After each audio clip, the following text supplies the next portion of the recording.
굿모닝 큐티 가족 여러분, 새로운 한 주를 말씀으로 힘을 얻으며 시작하는 모티베이션 먼데이입니다. 어제 주일 예배에서 조태현 목사님께서 누가복음 2장 말씀을 통해 귀한 은혜의 메시지를 전해주셨습니다. 사람은 무엇으로 사랑스러워질 수 있는가? 그 답은 사람의 기준이 아니라 하나님의 말씀이 이루어져 가는 과정 속에서 사랑스러워지는 것이라는 귀한 도전을 주셨습니다. 그 말씀을 마음에 품고 이번 한 주도 말씀으로 충만히 살아가시기를 소망합니다. 오늘도 하나님의 놀라운 은혜를 기대하며 말씀과 함께 새롭게 시작하는 한 주 되시길 축복합니다. 오늘 우리에게 주시는 말씀은 누가복음 3장 1절에서 9절 말씀입니다. 다 함께 찬송가 182장 구주의 십자가 보혈로 3절을 부르시겠습니다. 주 앞에 흐르는 생명수 날 씻어 정하게 하시네. 내 기쁨 정성을 다하여 찬송합시다. 찬송합시다.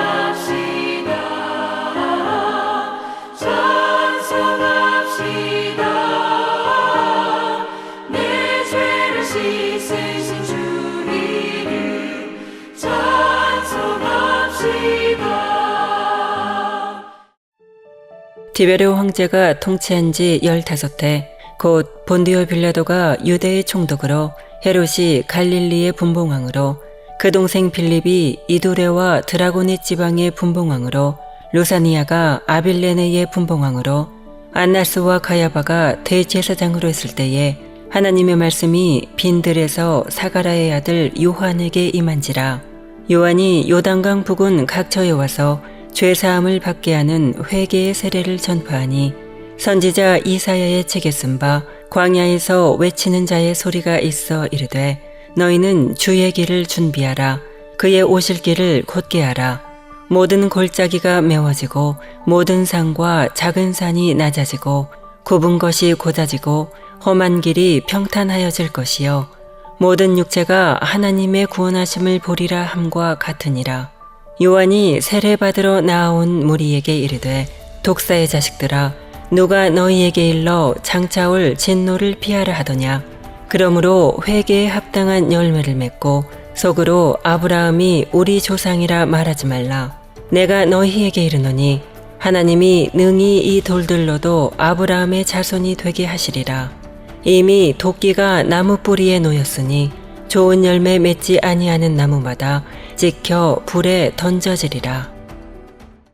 이전에도 함께 나눴던 말씀이지만 하나님의 말씀은 뜬구름 잡는 말씀이라기보다 우리의 한 역사성, 즉 우리의 발이 이 땅을 대고 있는 그 역사성 속에 주시는 메시지인 것을 말씀하고 있습니다. 그래서 오늘 말씀도 디베료 황제가 통치한 지 15해 되는, 즉 본디오 빌라도가 유대의 총독으로 있었을 때에, 또 2절 보니까 안나스와 가바야가 대제사장으로 있을 때에 하나님의 말씀이 이 사가랴의 아들 요한에게 임한 것이라고 말씀을 시작합니다.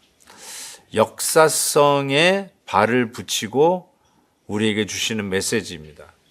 분명히 그 시와 장소에 그 상황 속에서 주시는 메시지인 것이죠. 오늘 정말 미국 대통령이 취임하는 이 날에 하나님이 주시는 메시지라고 해도 틀리지 않을 것입니다. 날짜는 잃어버려도 그때 대통령이 취임했었지. 그날에 하나님이 주셨던 메시지가 나의 어떤 결정을 하는데 귀하게 도움이 되었고 그 결정으로 말미암아 나의 삶 속에 이러한 대전환이 왔다. 우리가 이렇게 기억할 수 있지 않겠습니까? 그냥 저 하늘에 하나님이 쓰신 말씀 이렇게 얘기하지 않냐고 정확하게 어느 날 어느 시에 어느 장소에서 하나님 주셨던 메시지를 우리는 기억하게 됩니다. 그 메시지가 무엇인가 봤더니 3절 요한이 요단강 북은 각처에 와서 죄사함을 받게 하는 회개의 세례를 전했다라고 얘기합니다. 여기서 우리는 세례가 어떤 의미로 받는 것인지를 분명히 알 수 있습니다. 즉 죄사함을 받게 하는 회개, 그 회개의 의미로 세례를 받는다는 것입니다.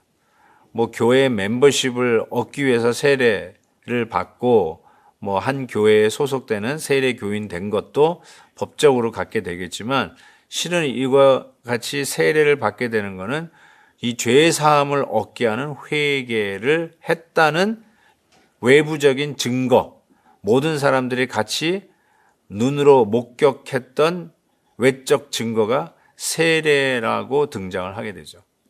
내적 증거는 뭐라고요? 죄 사함을 얻게 하는 회개가 내적 증거죠.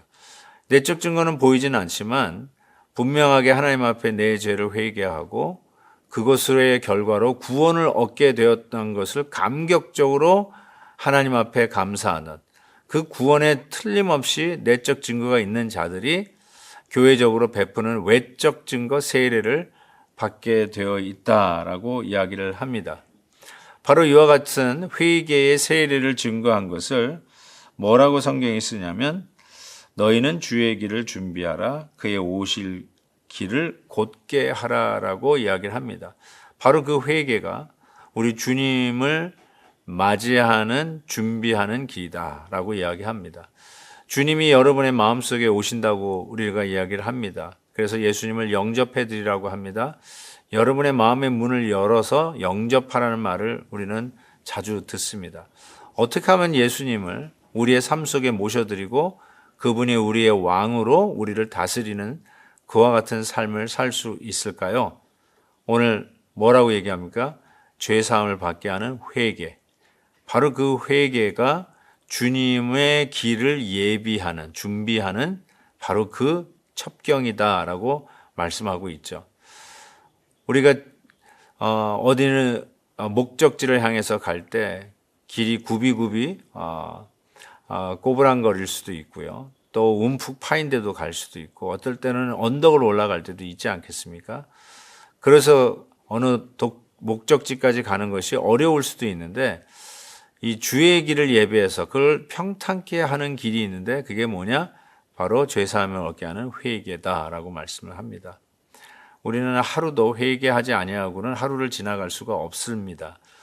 우리의 삶이 항상 하나님 중심으로 서야 한다는 것을 깨닫기에 조금이라도 빗나가는 나의 모습을 발견하는 날이 계속해서 하루 단위로 넘어가고 있죠.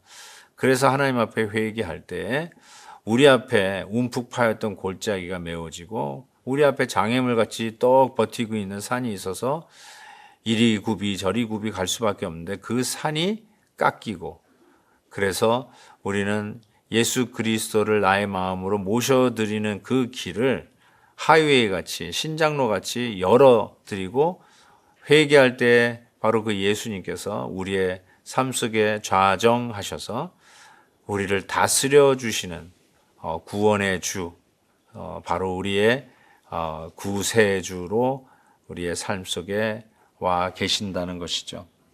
자, 이와 같이 하나님이 우리에게 베푸시는 은혜로 말미암아 예수 그리스도의 통치를 받도록 하는데 이 세례 요한은 예수님을 받지 못하는 자들에게 7절에 보니까 독사의 자식들아라고 하면서 너에게 다가올 진노를 피하지 못할 것이다 라고 이야기를 합니다. 독사의 자식들. 올해가 뱀띠해라고 그러는데 이 뱀의 자식들아, 그것도 독이 없는 뱀이 아니라 독이 있는 독사의 자식들아. 이 뱀이 날름날름거리는 모습을 한번 상상해 보십시오. 누가 그것이 기분 좋다고 할 수 있을까요?